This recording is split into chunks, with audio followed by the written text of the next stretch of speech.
বিসমিল্লাহির রহমানির রহিম। আজকের অনলাইন টিউটোরিয়াল ক্লাসে যারা অংশগ্রহণ করেছো সবাইকে আন্তরিক মোবারকবাদ এবং স্বাগতম জানিয়ে আমাদের আজকের অনলাইন টিউটোরিয়াল ক্লাসের কার্যক্রম শুরু করছি। বরাবরের মতোই আজকে আমরা যে বিষয় নিয়ে আলোচনা করব সেটি হচ্ছে বিশ্বায়ন, আঞ্চলিকতাবাদ ও আন্তর্জাতিক আর্থিক সংস্থা। এই বিষয়ে আমরা ক্লাসের ধারাবাহিকতা রয়েছে।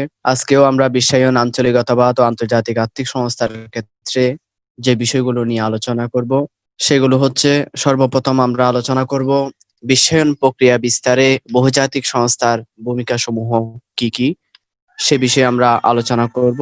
এই প্রশ্নটা তোমাদের 2016 সালে পার্ট সিতে এসেছিল। বিশ্বায়ন প্রক্রিয়া বিস্তারে বহুজাতিক সংস্থার ভূমিকা আলোচনা করো।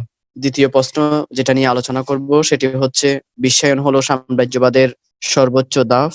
এই প্রশ্নটা তোমাদের পার্ট বিতে এসেছে। পার্ট বির মধ্যে 2014 সালে এসেছে, বিশ্বায়ন হলো সাম্রাজ্যবাদের সর্বোচ্চ ধাপ, উক্তিটি ব্যাখ্যা করো। এরপর আমরা আলোচনা করব উরুগুয়ে রাউন্ড কি, যেটি পার্ট বিতে 2015 সালে এসেছিল। এই তিনটা প্রশ্ন নিয়ে আমরা আজকে আলোচনা করব। তো আমরা সর্বপ্রথম যে প্রশ্নটা নিয়ে আলোচনা করব, কোম্পানিগুলো বিভিন্ন দেশের রাজনৈতিক পরিবেশকে পুঁজি করে তাদের বাণিজ্যিক কৌশল নির্ধারণ ও প্রয়োগ করে থাকে।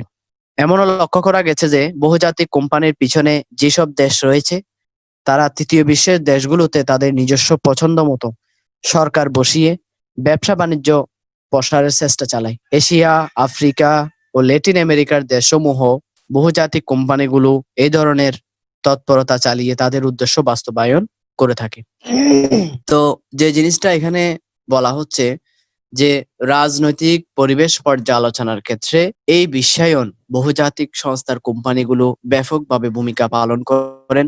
সেটি হচ্ছে, এই আর্টিকেল থেকে আমরা যে বিষয়টা বুঝি সেটি হচ্ছে, বর্তমান আমাদের দেশে কিংবা তৃতীয় বিশ্বের মতো দেশগুলোতে যেসব বহুজাতিক সংস্থাগুলো কার্যক্রম পরিচালনা করছে, যেমন ফিলিপস, কেয়ার, টয়োটা, বোর্স, বাটা, কোকাকোলা, এভিএন, এইসব কোম্পানিগুলো যেগুলো বাজার দখল করে আছে তৃতীয় বিশ্বের দেশগুলোতে, ওই কোম্পানিগুলোর ম্যাক্সিমাম মালিক হচ্ছেন বাইরের দেশের, অর্থাৎ উন্নত দেশগুলোই এই বহুজাতিক সংস্থাগুলোর মালিকানা। তারা তৃতীয় বিশ্বের দেশগুলোতে বাজার ব্যবস্থা সম্প্রসারণ করে তৃতীয় বিশ্বের দেশে বাজার দখল করে অর্থনৈতিকভাবে শক্তিশালী হয়ে সরকারকে ব্যাপকভাবে সমর্থন যোগায়, আর্থিকভাবে হোক, পরামর্শের মাধ্যমে হোক, কিংবা তৃতীয় বিশ্বের দেশগুলো বিভিন্ন পরামর্শের উন্নত দেশগুলো বিভিন্ন পরামর্শের মাধ্যমে সরকারকে সহযোগিতা করে। এটি বিশ্বায়ন প্রক্রিয়ার মাধ্যমেই সম্ভব হয়েছে এবং এই কাজটি সম্পাদন করছে উন্নত বিশ্ব বহুজাতিক সংস্থার মাধ্যমে। অর্থাৎ উন্নত বিশ্ব দেশগুলো বহুজাতিক সংস্থাকে মাধ্যম হিসেবে ব্যবহার করে তৃতীয় বিশ্বের ক্ষমতা দখল করছে এবং উন্নত দেশগুলো এই বহুজাতিক সংস্থার ভূমিকা তৃতীয় বিশ্বে প্রসার করে তারা তৃতীয় বিশ্বের সরকার গঠনের ক্ষেত্রে ব্যাপকভাবে প্রভাব বিস্তার করে থাকে।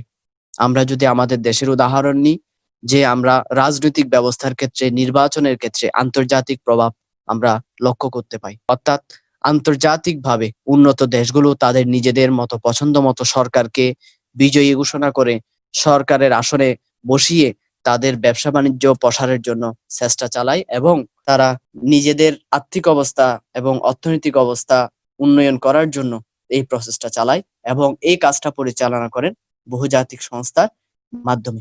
এই বহুজাতিক সংস্থা কি জন্য তৃতীয় বিশ্বের উপর প্রভাব বিস্তার করতে পারে? একমাত্র বিশ্বায়ন প্রক্রিয়া সৃষ্টি হওয়ার কারণে। কারণ বিশ্বায়ন প্রক্রিয়া যদি সৃষ্টি না হতো, গ্লোবালাইজেশন যদি না হতো, তাহলে আমরা কখনোই কি করতে পারতাম না, একটা রাষ্ট্র অন্য রাষ্ট্রে হস্তক্ষেপ করতে পারতো না। তো সে কারণে বর্তমান বিশ্বে বিশ্বায়ন প্রক্রিয়া পরিচালনা করার কারণে, থাকার কারণে একটি দেশ অন্য একটি দেশের পরামর্শ দিতে পারে, পরামর্শ নিতে পারে, আবার একটি দেশ অন্য একটি দেশে হস্তক্ষেপ করতে পারে।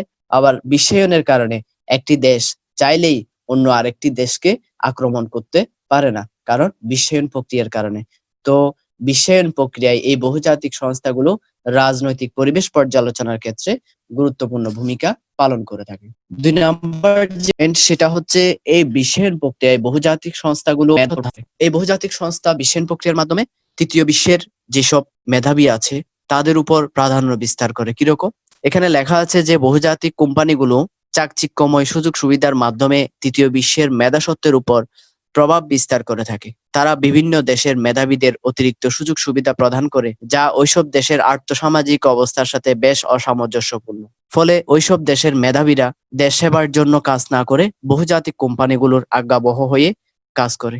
অর্থাৎ বলা হচ্ছে, তৃতীয় বিশ্বের দেশগুলোতে যারা মেধাবী আছে তাদেরকে বহুজাতিক সংস্থাগুলো অর্থাৎ উন্নত বিশ্বগুলো বিভিন্ন ধরনের মাত্রাতিরিক্ত সুযোগ সুবিধা প্রদান করে তাদেরকে আকৃষ্ট করে বহুজাতিক সংস্থার প্রতি। যার কারণে দেখা যায় যে তৃতীয় বিশ্বের যারা মেধাবী ছাত্রছাত্রী শিক্ষার্থী আছে তারা বহুজাতিক সংস্থার উপর আকৃষ্ট হয়ে, উন্নত দেশের উপর আকৃষ্ট হয়ে তারা নিজ দেশে কার্যক্রম পরিচালনা না করে বহির্বিশ্বে পাড়ি জমায়, বহুজাতিক সংস্থাগুলোর সাথে সম্পৃক্ত হয়ে তাদের হয়ে কাজ করে।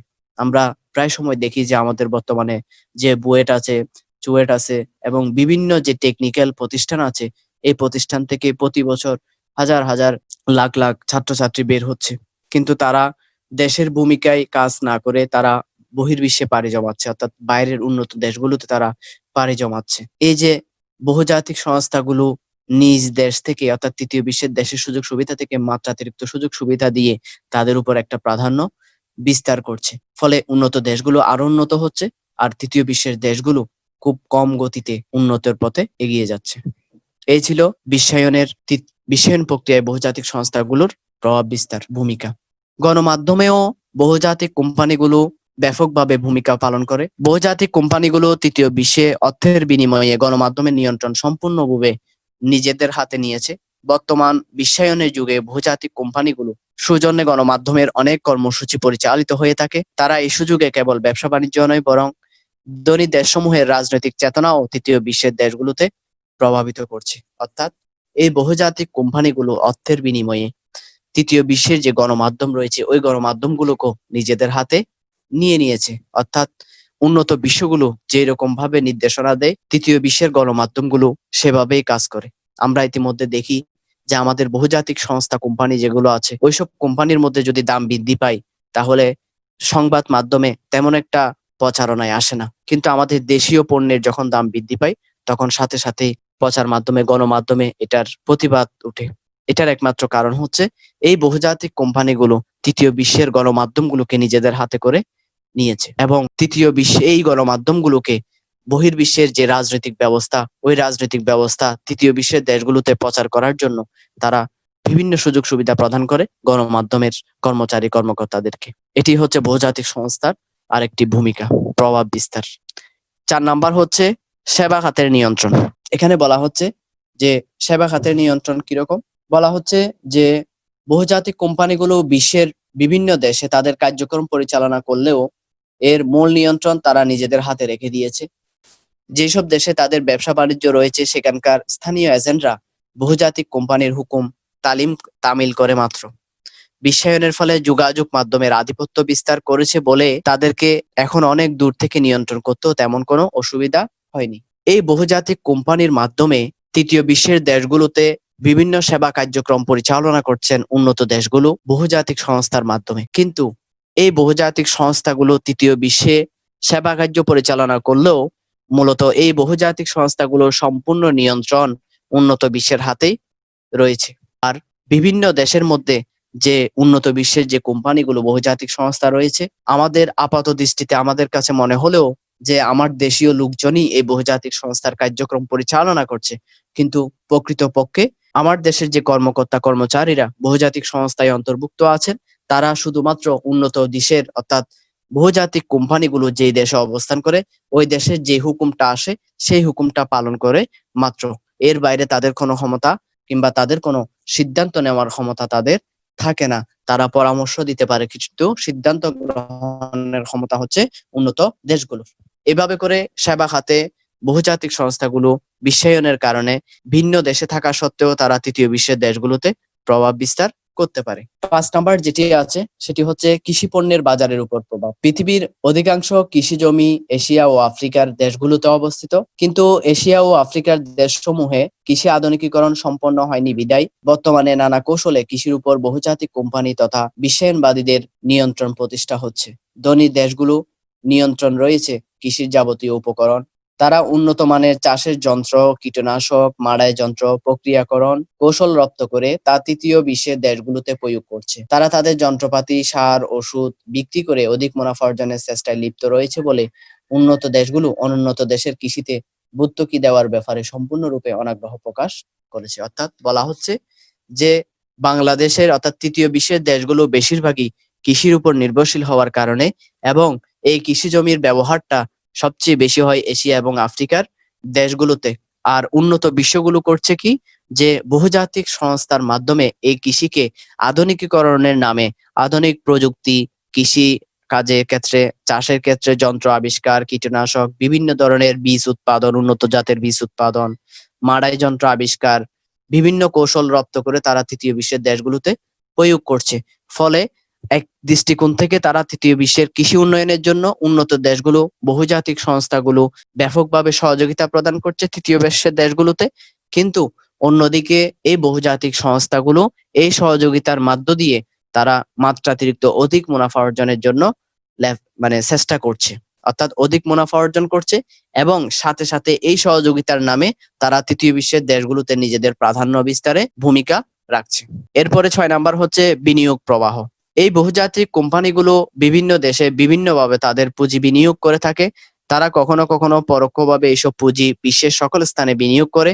তাদের এইসব বিনিয়োগ প্রক্রিয়া আজ সমগ্র বিশ্বকে একটি বাজারে পরিণত করেছে, যার নাম হচ্ছে মুক্ত বাজার অর্থনীতি। মুক্ত বাজার অর্থনীতি আজ ধনী দরিদ্র সকল দেশে মানুষের কাছে একটি অতি পরিচিত একটি প্রত্যয়। অর্থাৎ এই জিনিসটা যে বলা হচ্ছে সেটি হচ্ছে যে কি, যে বহুজাতিক কোম্পানিগুলো, উন্নত রাষ্ট্রগুলো এই বহুজাতিক সংস্থার মাধ্যমে ভিন্ন ভিন্ন নামে ভিন্ন ভিন্ন ভাবে তারা কি করছেন, অর্থ পুঁজি বিনিয়োগ করছেন এবং বহুজাতিক সংস্থাগুলোকে উন্নত করছেন। ফলে দেখা যাচ্ছে যে বর্তমান বিশ্বে যে মুক্ত বাজার অর্থনীতির প্রচলন হয়েছে, এই মুক্ত বাজার অর্থনীতির নামে বহুজাতিক সংস্থাগুলো তারা কম খরচে উৎপাদন বৃদ্ধি করে বাজার দখল করে নিচ্ছে তৃতীয় বিশ্বের দেশগুলোতে এবং সাথে সাথে দেশীয় যে শিল্প রয়েছে ওই শিল্পগুলো, দেশীয় শিল্পগুলো বহুজাতিক সংস্থাগুলোর সাথে প্রতিযোগিতা করতে গিয়ে তারা ক্ষতির সম্মুখীন হচ্ছে।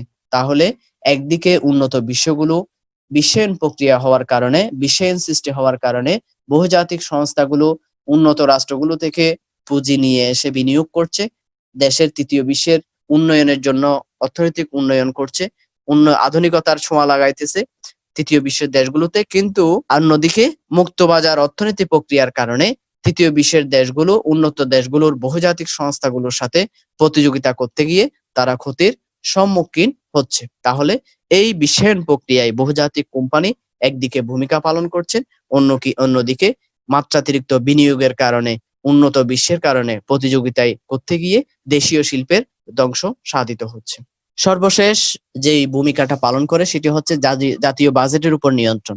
বহুজাতিক কোম্পানিগুলো, বিশ্বায়নবাদীরা বিভিন্ন দেশে অর্থনৈতিক কর্মকাণ্ড নিয়ন্ত্রণের একটি অভিনব সুযোগ লাভ করেছে। বহুজাতিক কোম্পানির এজেন্টরা বিভিন্ন কৌশল ও তৎপরতার মাধ্যমে যে কোনো দেশের অর্থনৈতিক পরিকল্পনার কথা বহুজাতিক কোম্পানিকে জানিয়ে দেয়। এতে করে বিশ্বায়নবাদীরা ওইসব দেশের উপর কিভাবে নিয়ন্ত্রণ আরোপ করা যায় সে সম্পর্কে তাদের পরিকল্পনা প্রণয়ন করে থাকে। অর্থাৎ তৃতীয় বিশ্বের দেশগুলোতে অর্থনৈতিক যে জাতীয় বাজেট প্রকাশ করা হয়, এই জাতীয় বাজেট প্রকাশ করার আগে যে একটি পরিকল্পনা হয়, অভ্যন্তরীণ যে একটা পরিকল্পনা হয়, ওই পরিকল্পনা সম্পর্কে যে বহুজাতিক কোম্পানির এজেন্ট যারা আছেন তারা আলাদাভাবে কি আগেই জেনে যায়। অর্থাৎ বাজেট প্রণয়নের আগেই বহুজাতিক কোম্পানির এজেন্টরা বাজেট সম্পর্কে ইনফরমেশন, তথ্য পেয়ে যায়।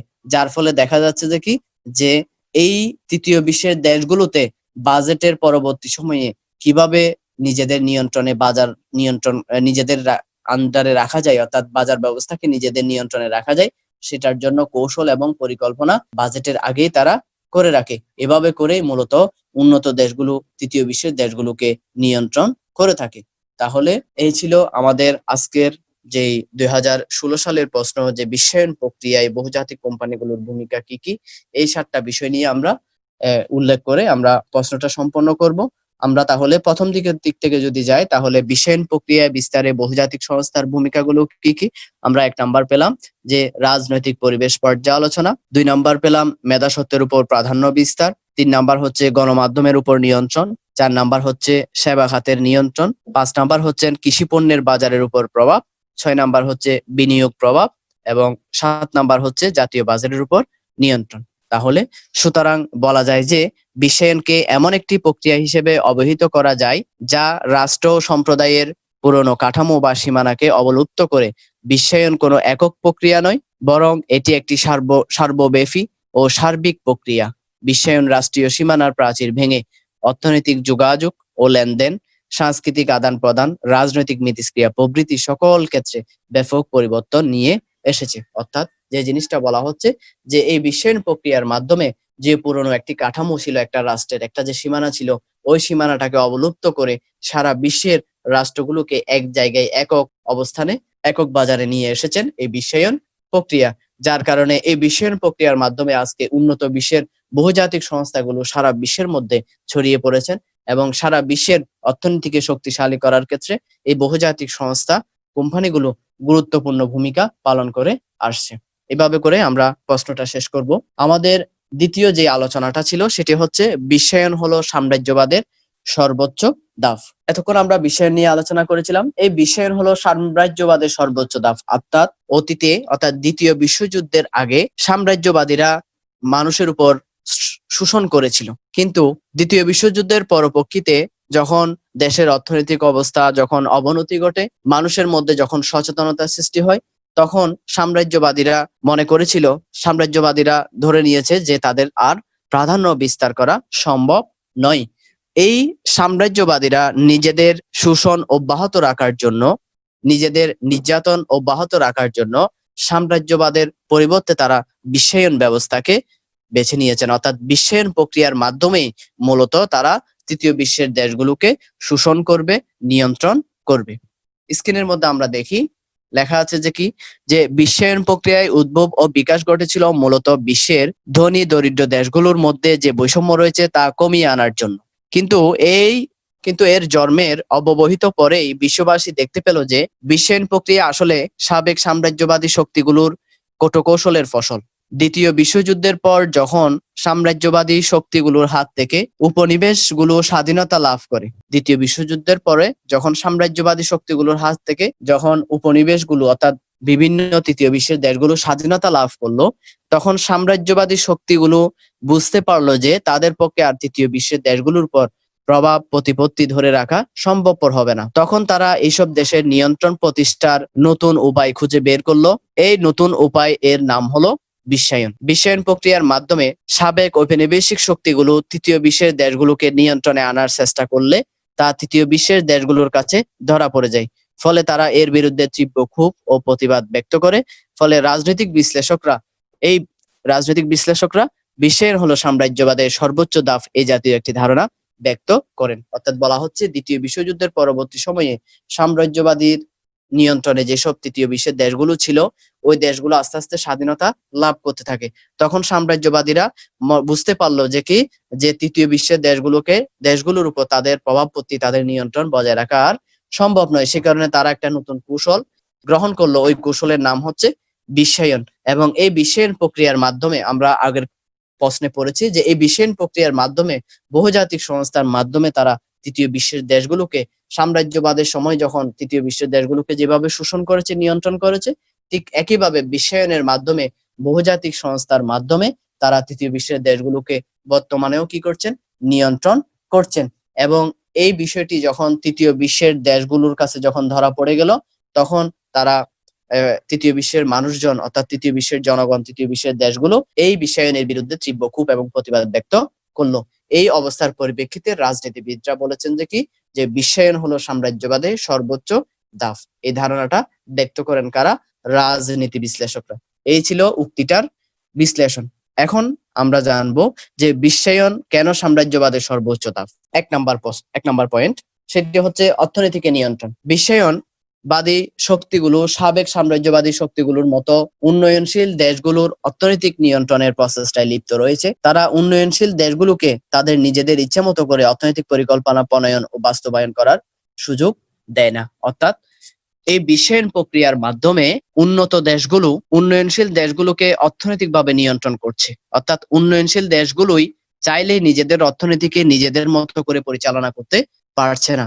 যখনই কোনো অর্থনৈতিক পরিকল্পনা উন্নয়নশীল দেশগুলো গ্রহণ করেন, তখনই উন্নত দেশগুলো তার মধ্যে প্রভাব বিস্তার করেন। এ কারণেই বিশ্বায়নকে সাম্রাজ্যবাদের সর্বোচ্চ স্তর বলে অবহিত করেছেন। সাম্রাজ্যবাদের সময়ও তৃতীয় বিশ্বের দেশগুলো নিজেদের কোনো পরিকল্পনা গ্রহণ করলে সেখানে সাম্রাজ্যবাদীরা কি করতো? হস্তক্ষেপ করতো। ২ নাম্বার পয়েন্ট হচ্ছে বিদেশি বিনিয়োগের নিয়ন্ত্রণ। এই বিশ্বায়ন প্রক্রিয়ার মাধ্যমে বর্তমান বিশ্বায়নে যে প্রক্রিয়ার উপর ভর করে টিকে আছে তা হলো বিদেশি বিনিয়োগ। উন্নয়নশীল দেশগুলো যখন কোনো প্রকল্প হাতে নেয়, তখন সাবেক ঔপনিবেশিক শক্তিগুলো তাদের চিরাচরিত স্বভাব অনুযায়ী উন্নয়নশীল দেশগুলোকে নানা কৌশলে তাদের নিকট হতে বিনিয়োগ গ্রহণ করতে বাধ্য করে।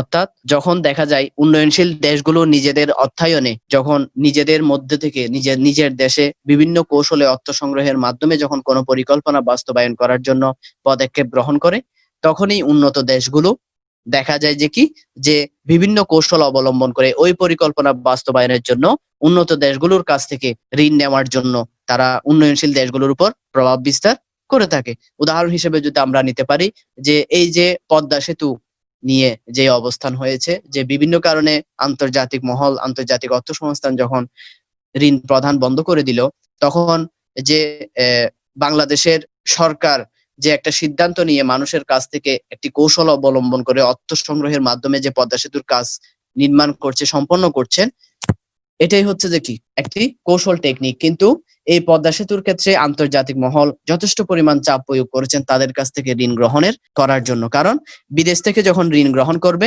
আমি হয়তো তোমাদের ক্লাসে আগেও বলেছি যে বিদেশ থেকে ঋণ গ্রহণ করা মানে একটা গবাদি পশু পালন করলাম। ওই গবাদি পশু আমার বাইরে থেকে ঋণ নিয়ে আমি গবাদি পশু কিনলাম। কিনার পরে ওই গবাদি পশুর যত ধরনের লালন পালন আছে সবগুলা মানুষ ওই যার কাছ থেকে আমি ঋণ গ্রহণ করেছি সে দিবে। সে আবার তাদেরকে পরিশ্রম করিয়ে তার টাকা সে নিয়ে যাবে।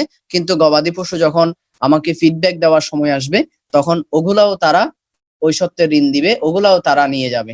সবকিছু নিয়ে যাওয়ার পরে ওই গবাদি পশুর যখন এক্সপায়ার ডেট চলে যাবে, কিংবা ওই গবাদি পশু যখন তার ফিডব্যাক দিতে অক্ষম হয়ে যাবে, তখন আমার দেশকে দিয়ে চলে যাবে। এই কারণেই বিদেশি বিনিয়োগেরা উন্নয়নশীল দেশগুলোকে এভাবে প্রভাব বিস্তার করে থাকে।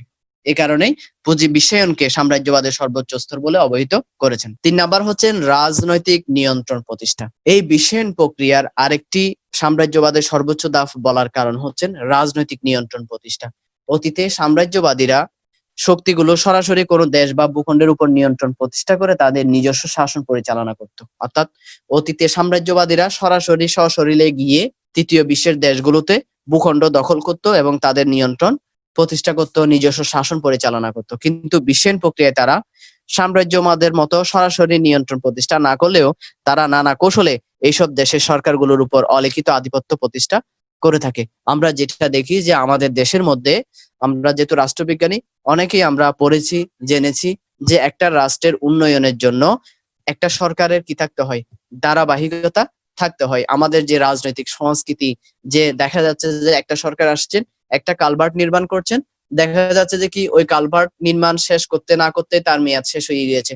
পরবর্তী সরকার যখন আসছেন, তখন দেখা যাচ্ছে যে কি ওই কালভার্টের জন্য আবার পুনরায় অর্থ বাজেট দিচ্ছে, অর্থ বরাদ্দ দিচ্ছে, ওইটা অনুমোদন হচ্ছে, আবার নতুন করে কাজ শুরু করছে। এই যে এক সরকার অর্থ বরাদ্দ দিয়ে ওই টাকাগুলো চলে গেল, আবার নতুন সরকার এসে নতুন করে অর্থ বরাদ্দ দিল। এই যে অর্থের অপচয় হলো, আমরা মনে করছি রাষ্ট্রে চলে যাচ্ছে, আসলে রাষ্ট্রে চলে যাচ্ছে না, ওই টাকাগুলো আমাদের কাছ থেকে কিন্তু রাষ্ট্রে জমা হচ্ছে। কিভাবে? তুমি একটা পণ্য কিনতে গেলে ওইখানে তোমার ট্যাক্স ইনক্লুড আছে। আবার তুমি যে মোবাইলে কথা বলছো সেখানেও ট্যাক্স ইনক্লুড আছে।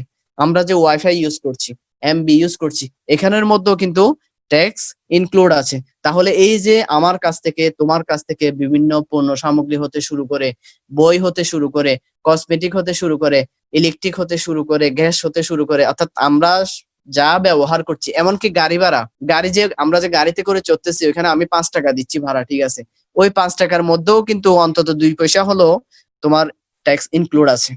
তাহলে আমাদের টাকায়, জনগণের টাকায় কিন্তু রাষ্ট্রীয় ফান্ড গঠন হচ্ছে। তাহলে এই যে সরকার পরিবর্তনের কারণে উন্নয়ন কাঠামোর যে বাধা প্রদান, বারে বারে অর্থ বরাদ্দ, এই জিনিসটার জন্য আমাদের উপর প্রেসার পড়ছে।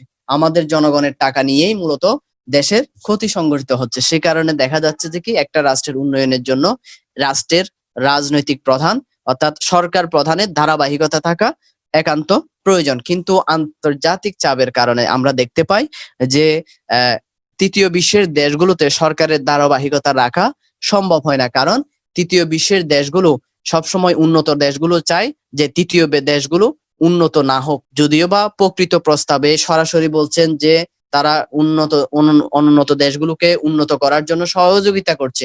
আমাদের দৃষ্টিকোণ থেকে, বাহ্যিক দৃষ্টিকোণ থেকে মনে হচ্ছে যে কি উন্নত করার জন্যই তারা সহযোগিতা করছে, কিন্তু প্রকৃত প্রস্তাবে অভ্যন্তরীণভাবে উন্নয়নের নামে তারা আমাদের কাছ থেকে যা নিয়ে যাচ্ছে সেটি উন্নয়নের নামেই মূলত অনুন্নয়নের অব্যাহত রেখেছেন, তাদের শোষণটা অব্যাহত রেখেছেন। সে কারণে বলা হচ্ছে যে তৃতীয় বিশ্বের দেশগুলোতে আন্তর্জাতিক প্রভাব রাজনীতির ক্ষেত্রে ব্যাপকভাবে আমরা পরিলক্ষিত করতে পারি। এখানে আরেকটি বিষয়, কেউ নেগেটিভ ভাবে নিবে না, বিষয়গুলাই হচ্ছে যে চিরন্তন সত্য।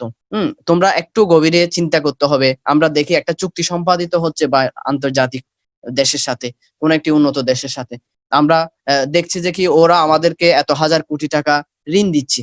আমরা সন্তুষ্ট যে অমুক দেখা আমাকে অনেক সহযোগিতা করছে, কিন্তু এটার পিছনে আমরা বিনিময়ে কি দিচ্ছি? ওই বিনিময়টা কি আসলেই আমার জন্য ক্ষতির কারণ হয়ে দাঁড়াচ্ছে? এই জিনিসটা আমাদেরকে চিন্তা করতে হবে। যেহেতু আমরা রাষ্ট্রবিজ্ঞান নিয়ে পড়ালেখা করি, সাধারণ মানুষের কাছ থেকে আমাদেরকে বের হয়ে আসতে হবে। সেটাই হচ্ছে যে অনার্স। সে কারণে তোমরা রাষ্ট্রবিজ্ঞান নিয়ে অনার্স করছো। ৪ নাম্বার যে জিনিসটা, সেটি হচ্ছে চুক্তি ও সন্ধির মাধ্যমে নিয়ন্ত্রণ প্রতিষ্ঠা। সাম্রাজ্যবাদীরা আগে সশরীরে নিয়ন্ত্রণ প্রতিষ্ঠা করত, কিন্তু বর্তমান বিশ্বের সকল দেশ আজ পারস্পরিক সন্ধি ও চুক্তির মাধ্যমে নিজেদের মধ্যে বিভিন্ন বিষয়ে কাজ করছে। তবে এইসব সন্ধি চুক্তি সবসময় সাম্রাজ্যবাদী শক্তিগুলোর সাথেই পরিচালিত হয়। এই যে বিভিন্ন দেশের সাথে শান্তি চুক্তি হতে শুরু করে বিভিন্ন ধরনের বাণিজ্য চুক্তি যাই সম্পাদিত হোক না কেন, আমরা মনে করছি আমাদের উপকার সাধিত হচ্ছে, কিন্তু প্রকৃত বিচারে আসলেই যে সাম্রাজ্যবাদীরা যে তৃতীয় বিশ্বের দেশগুলোকে যেভাবে শোষণ করেছেন সশরীরে, সেটি সম্ভব না হওয়ার কারণে আমরা তৃতীয় বিশ্বের দেশগুলোর সাথে চুক্তি সম্পাদন করে উন্নত দেশগুলো তাদেরকে উন্নত দেশগুলো নিজেদের নিয়ন্ত্রণে মূলত নিয়ে আসছেন। যেমন ধরো আজকের অর্থনৈতিক পরিস্থিতি আমরা যদি বলি যে সার্কের ভূমিকা কিরকম আছে, এশিয়ার মধ্যে সার্ক যে গঠন করা হয়েছে, যে সার্কের যে ভূমিকাটা আমরা পাওয়া দরকার, তাহলে এশিয়ার মধ্যে বর্তমান পরিস্থিতিতে এবং আমরা অতীতে যে অর্থনৈতিক সংকটের সম্মুখীন পড়েছি, তাহলে সার্কের ভূমিকাটা আমরা কোনো দৃশ্যমান দেখছি না। তাহলে সার্ক চুক্তির মাধ্যমে তৃতীয় বিশ্বের দেশগুলোকে কি করেছেন? আটকানো হয়েছে। আবার ওআইসি যে আমরা পড়লাম গত কিছুদিন আগে, হয়তো তোমাদেরকে পড়িয়েছি, যে ইসলামিক সংহতি বজায় রাখার জন্য, ইসলামের সম্মান, ইসলামের মর্যাদা অক্ষুণ্ণ রাখার জন্য যে ওআইসি গঠন করা হয়েছে, ওই ইসলামিক সম্মান অক্ষুণ্ণ রাখার ক্ষেত্রে ওআইসি এর পদক্ষেপ কি আমরা এখনো পর্যন্ত পরিষ্কার হতে পারেনি। এই বিষয়গুলা এই চুক্তির মাধ্যমে এবং এছাড়াও আরো বিভিন্ন যে বাণিজ্যিক চুক্তি সম্পাদিত হচ্ছে, ওই চুক্তিগুলো সম্পাদনের মাধ্যমে আমরা উন্নয়ন যা পাচ্ছি তার চেয়ে বেশি পরিমাণ মূল উদ্দেশ্য হচ্ছে উন্নত দেশগুলোর নিয়ন্ত্রণে তৃতীয় দেশগুলোকে আটকিয়ে রাখা। এই বিষয়গুলো সরকারের বিরুদ্ধেও না, কিংবা আন্তর্জাতিকতার বিরুদ্ধেও না।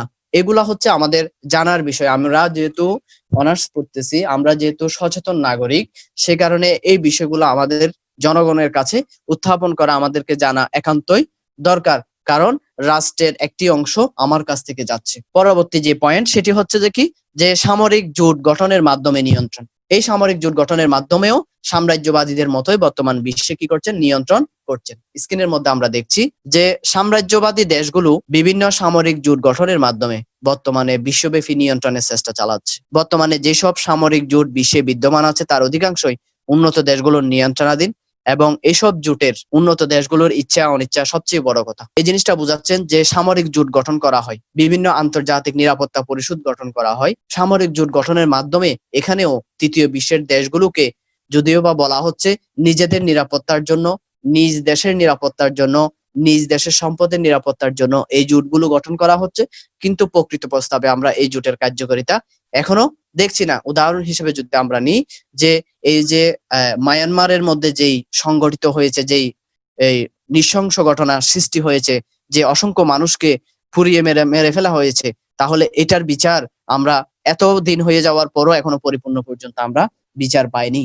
তাহলে এই যে আন্তর্জাতিক এতগুলো সংস্থা, আন্তর্জাতিক এতগুলো সংগঠন নিরাপত্তার, তাহলে একটা রাষ্ট্রের মধ্যে যে মুসলিমরা নির্যাতিত হয়েছেন সেটার জন্য ওআইসি এর পদক্ষেপ কি?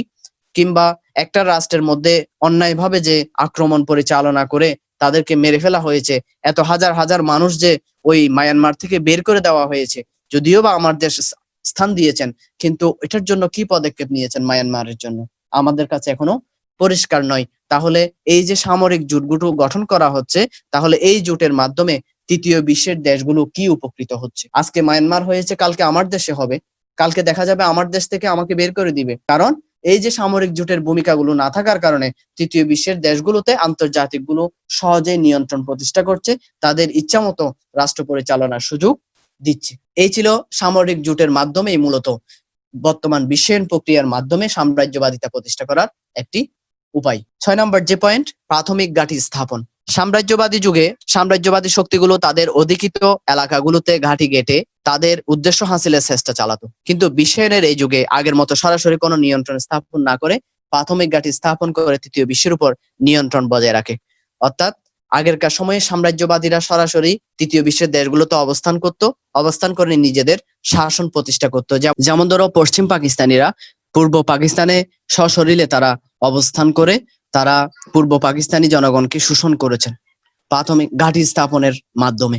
কিন্তু বর্তমান সময়ে যেহেতু একটি অঞ্চল একটি দেশ থেকে আরেকটা দেশে গিয়ে যেহেতু ঘাঁটি সশরীরে স্থাপন করা সম্ভব নয়, সে কারণে বিশ্বায়নকে ব্যবহার করে বহুজাতিক সংস্থার মাধ্যমে কি করছেন, প্রাথমিক ঘাঁটি স্থাপনের মাধ্যমে তৃতীয় বিশ্বের দেশগুলোকে নিয়ন্ত্রণ করছে। ৭ নাম্বার হচ্ছে অর্থনৈতিক সাহায্য ও ঋণ প্রদান।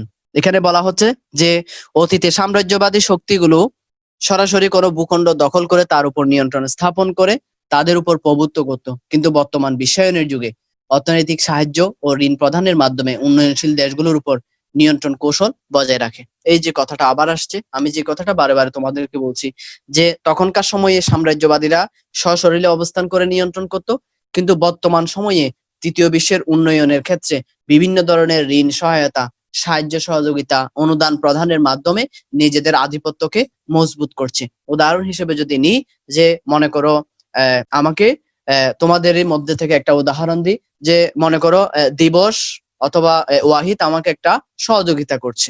এখন এই সহযোগিতা করার কারণে সে কি করছে, আমি তার কাছ থেকে সে যেহেতু হয়তো আমার যে সহযোগিতাটা দরকার সে আমাকে ওই সহযোগিতাটা সাপোর্ট দিচ্ছে।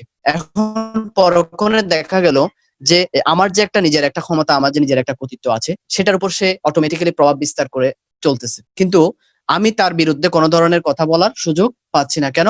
আমি তার কাছ থেকে সহযোগিতা গ্রহণ করেছি। ঠিক একইভাবে তৃতীয় বিশ্বের দেশগুলো যখন উন্নত দেশগুলোর কাছ থেকে প্রতিনিয়তই বিভিন্ন প্রকল্পের জন্য ঋণ সহযোগিতা গ্রহণ করে, অনুদান গ্রহণ করে, তখন নিজেদের রাজনৈতিক বিষয়, নিজেদের অর্থনৈতিক বিষয় সহ নিজেদের সকল ক্ষেত্রে তৃতীয় বিশ্বের হস্তক্ষেপকে অমান্য করা কখনোই সম্ভব নয়। আমরা ইতিমধ্যে দেখেছি আমাদের রাজনৈতিক ব্যবস্থায় যখন আমাদের বর্তমান সরকার যখন আন্তর্জাতিক ব্যবস্থাকে প্রাধান্য না দিয়ে সাংবিধানিকভাবে যখন সকল কার্য সম্পাদন করলো, তখন আন্তর্জাতিকভাবে কি করলো, তারা বাধা প্রদান করলো, তারা দূরে সরে গেল। কিন্তু যখন বর্তমান সরকার যখন সবকিছু নিয়ন্ত্রণ করে যখন অর্থনৈতিক ব্যবস্থাকে ঠিক রেখেছেন, সবকিছু যখন স্বাভাবিকভাবে পরিচালনা করছেন, তখন দেখা গেল যে কি আন্তর্জাতিক সংস্থা যেগুলো আছে, আন্তর্জাতিক উন্নত দেশগুলো যে পিছনে চলে গিয়েছিল, তারা আবার সামনে চলে আসছে। কেন? কারণ তারা তো তৃতীয় বিশ্বের দেশগুলোর সাথে সম্পৃক্ত আছে শুধুমাত্র তাদের নিয়ন্ত্রণ প্রতিষ্ঠা করার জন্য, তাদের বহুজাতিক সংস্থার মাধ্যমে তাদের অর্থনীতিকে মজবুত করার জন্য, তাদের নিয়ন্ত্রণ স্থাপন করার জন্য। সে কারণে আসলে যে জিনিসটা হয় সেটি হচ্ছে যে কি, যে সেই কারণে আন্তর্জাতিক সংস্থাগুলো সবসময় উৎসাহ থাকে তৃতীয় বিশ্বের দেশগুলোতে ঋণ সহযোগিতা প্রদান করার জন্য। আমি বিপক্ষে বলছি না, তৃতীয় বিশ্বের দেশগুলোকে উন্নয়ন করার জন্য আন্তর্জাতিকভাবে মাত্রাতিরিক্ত সহযোগিতা প্রদান করা হচ্ছে, কিন্তু তার বিনিময়ে পুরো একটি দেশের উপর তারা প্রভাব বিস্তার করছে। ৮ নাম্বার হচ্ছেন কি, যে বিভিন্ন জোটে যোগদানে বাধ্য করা। তৃতীয় বিশ্বের দেশগুলো তারা যদি নিরপেক্ষ জোটের ভূমিকা পালন করেন, কিন্তু দেখা যাচ্ছে যে পরক্ষণে তাদেরকে অর্থনৈতিকভাবে নিয়ন্ত্রণ করে ঋণ প্রদান না করে তাদেরকে জোর দেওয়া হয় বিভিন্ন জোটের মধ্যে সম্পৃক্ত হওয়ার জন্য। অতীতে সাম্রাজ্যবাদী শক্তিগুলো তাদের শক্তি বৃদ্ধির জন্য ভূখণ্ড দখল করত, কিন্তু বর্তমান বিশ্বে তারা জোট গঠনের মাধ্যমে তৃতীয় বিশ্বগুলোকে নিজেদের নিয়ন্ত্রণে নিয়ে আসছেন উন্নত দেশগুলো। এই ছিল এই পয়েন্টগুলোর আলোকে, অর্থাৎ আমরা যে পয়েন্টগুলো পাইছি সেটি হচ্ছে যে কি, যে অর্থনীতিকে নিয়ন্ত্রণ, বিদেশি বিনিয়োগের নিয়ন্ত্রণ, রাজনৈতিক নিয়ন্ত্রণ প্রতিষ্ঠা, চুক্তি ও সন্ধির মাধ্যমে নিয়ন্ত্রণ প্রতিষ্ঠা, সামরিক জোটের মাধ্যমে নিয়ন্ত্রণ, প্রাথমিক ঘাঁটি স্থাপন, এরপরে হচ্ছে অর্থনৈতিক সাহায্য ঋণ দানের মাধ্যমে বিভিন্ন জোটে যোগদানে বাধ্যকরণের মাধ্যমে মূলত বিশ্বায়ন করে আসছে। এইসব কারণে বর্তমান বিশ্বায়ন প্রক্রিয়াকে সাম্রাজ্যবাদের সর্বোচ্চ স্তর বলে অবহিত করা হয়ে থাকে। তাহলে পরিশেষে আমরা বলা যায় যে কি বিশ্বায়ন প্রক্রিয়া হলো সাম্রাজ্যবাদী শক্তিগুলোর ক্রিয়া প্রতিক্রিয়ার একটি ফল। সাম্রাজ্যবাদী শক্তিগুলো তাদের সাবেকি ধারার কাজকর্ম বজায় রাখার জন্য এই প্রক্রিয়ার জন্ম দিয়েছেন। মূলত উন্নত রাষ্ট্রগুলো তাদের কাছে যেসব উদ্বৃত্ত পুঁজি আছে সেগুলোকে কাজে লাগানোর জন্য বিশ্বব্যাপী বাজার সৃষ্টির অংশ হিসেবে তৃতীয় বিশ্বের দেশগুলোর উপর বিশ্বায়ন প্রক্রিয়া চাপিয়ে দিয়েছেন। তাহলে আমাদের প্রশ্নে যদি আসে যে বিশ্বায়ন হলো সাম্রাজ্যবাদের সর্বোচ্চ ধাপ, তাহলে আমরা এই পয়েন্টগুলা দিয়ে আলোচনা করব। এটা ব্রড কোয়েশ্চেনও আসে। যদি কোনো কারণে যদি পার্ট বি তে আসে তাহলে তোমরা পয়েন্টগুলা কমায় দিবা এবং পয়েন্ট না কমিয়ে আমি যেটা বলবো আলোচনাটা কমিয়ে দিবা, পয়েন্টের ব্যাখ্যাটা কমায় দিবা। সর্বশেষ যে প্রশ্নটা নিয়ে আমরা আলোচনা করে আজকের ক্লাসের সমাপ্তি টানবো সেটি হচ্ছে উরুগুয়ে রাউন্ড কি। এই উরুগুয়ে রাউন্ড কি এই প্রশ্নটা এসেছিল 2015 সালে, এরপরে আর কোনো ইয়ারে আসেনি। উরুগুয়ে রাউন্ড কি সাধারণত একদম সহজ ভাষায় বললে যে অঞ্চলে বা যে দেশে আলোচনা হয় সেই দেশের নামকরণ অনুসারেই মূলত রাউন্ডের নাম দেওয়া হয়। যেমন ধরো উরুগুয়ে রাউন্ড কি আমরা যদি নামটা দেখে যদি একটু চিন্তা করি, রাউন্ড হচ্ছে যে একটা আলোচনার টেবিল, গোল টেবিল। ওই আলোচনাটা যেহেতু উরুগুয়েতে হয়েছে সে কারণে ওই দেশের নামকরণ অনুসারে উরুগুয়ে রাউন্ড বলা হয়েছে। এরপরে কিন্তু আমরা তো এটা প্রশ্নে আসলে এভাবে লিখে দিতে পারবো না, সে কারণে কিভাবে উপস্থাপন করবো সে বিষয়ে আমরা একটু স্ক্রিনে দেখি। লেখা আছে যে কি গেটের আলোচনাকে রাউন্ড বা দফা বলা হয়, অর্থাৎ general agreement trades and tariffs যে আমরা পেয়েছি। এই গেটের আলোচনার জন্য মূলত আলোচনা হয়, অর্থাৎ গেটের কার্য সম্পাদন করার জন্যই এই বিষয়গুলা হয়, অর্থাৎ আলোচনা বসে। এই আলোচনাটা যে দেশে বসে ওই দেশের নামকরণ অনুসারে মূলত কি হয় নামকরণ করা হয়ে থাকে, রাউন্ডের নামকরণ করা হয়ে থাকে। যেমন ধরো গেট অর্থাৎ শুল্ক বাণিজ্য সংক্রান্ত চুক্তিকেই এখানে গেট বলা হচ্ছে। তো এখন যে বিষয়টা সেটি হচ্ছে যে কি তাহলে সাধারণত গেট সংক্রান্ত আলোচনা যে দেশে বা স্থানে হয় তার নাম অনুসারে রাউন্ডের নামকরণ করা হয়ে থাকে। এভাবে আমরা যেমন জেনেভা রাউন্ড, টোকিও রাউন্ড এর নাম শুনি। তবে যুক্তরাষ্ট্রের প্রেসিডেন্ট জন এফ কেনেডি 1964 সালের গেট সংক্রান্ত আলোচনায় যে উদ্যোগ নেন তার নাম অনুসারেই ওই আলোচনা কেনেডি রাউন্ড হিসেবে পরিচিত। 1986 সালে উরুগুয়ে রাউন্ড আলোচনা হয় এবং 1947 সালে সুইজারল্যান্ডের জেনেভা শহরে প্রথম চুক্তি স্বাক্ষরিত হওয়ার পর 7 দফা আলোচনা যা রাউন্ড নামে পরিচিত। 7 দফা আলোচনার মাধ্যমে গেট পূর্ণাঙ্গ রূপ লাভ করে থাকে 1947 সালে। 1947 থেকে 1962 সাল পর্যন্ত গেটের 5টি রাউন্ড সম্পন্ন হয়। জেনেভা, এনএসি, টরকুয়ে, জেনেভা ও দিলন রাউন্ড। এগুলো ছিল মূলত শুল্ক অবাধকরণ সম্পর্কিত আলোচনা। কিন্তু 1964 থেকে 1967 সালে অনুষ্ঠিত কেনেডি রাউন্ড এবং এর পরবর্তী রাউন্ডগুলোর প্রকৃতি ছিল ভিন্নতর, পরিধি ছিল ব্যাপক আকারে। এরপরে বলা হচ্ছে গেট চুক্তিতে বহুপাক্ষিক বাণিজ্য সম্পর্ক গড়ে তোলার বিষয়ে আলোচনা করা হয়েছে। 1986 সালে 15 থেকে 20 সেপ্টেম্বর পর্যন্ত ল্যাটিন আমেরিকার উরুগুয়ে দেশের গেট এর সাক্ষ্য দানকারী দেশসমূহ মন্ত্রীদের এক সম্মেলন অনুষ্ঠিত হয়।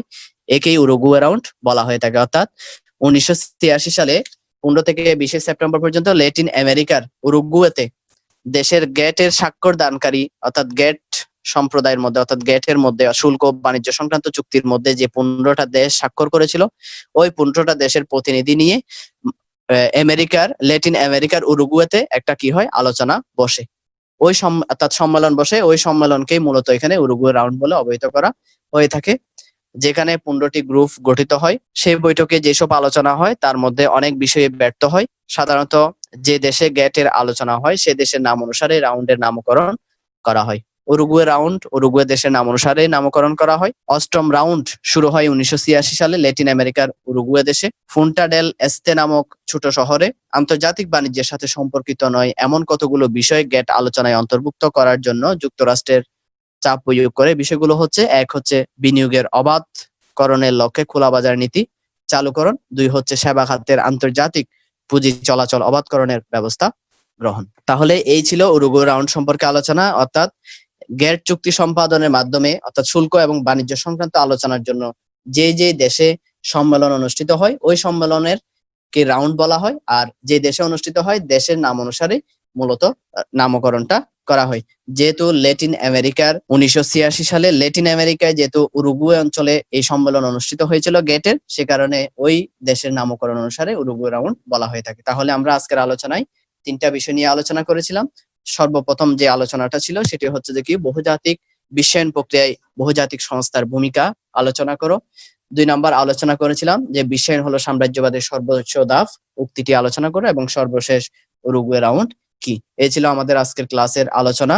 যারাই অংশগ্রহণ করছো সবাইকে আবারও ধন্যবাদ জানিয়ে এখানে ক্লাসের সমাপ্তি করছি। সবাই ভালো থাকবা, সুস্থ থাকবা। আল্লাহ হাফেজ।